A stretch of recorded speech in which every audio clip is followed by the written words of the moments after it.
CBSE பாடத்திட்டத்தில் 3, 5 மற்றும் 8ஆம் வகுப்பு மாணவர்கள் மதிப்பெண் எடுக்கவில்லை என்றால் அவர்களை தோல்வியுற செய்யலாம் என்கிற புதிய அறிவிப்பு காரணமாக மாணவர்களை இடைநிறுத்தம் செய்து அவர்களை குலத்தொழிலுக்கு அனுப்ப பாஜக அரசு முயல்வதாக விசிக தலைவர் திருமாவளவன் குற்றம் சாட்டியுள்ளார்.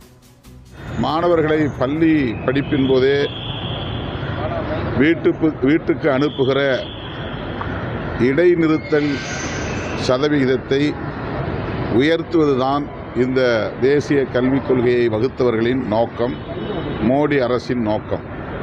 டிராப் அவுட் பர்சன்டேஜ் அதை உயர்த்துவதுதான். முடிந்த வரையில் பள்ளி படிப்பிலேயே அவர்களை வடிகட்டி விடுவது, அவர்களின் குலத்தொழிலுக்கு அனுப்புவது. அதனால்தான் தேசிய கல்விக் கொள்கை என்பது குலத்தொழிலை வலியுறுத்தக்கூடியதாக இருக்கிறது. மறைமுகமாக அதை திணிக்கிறார்கள்.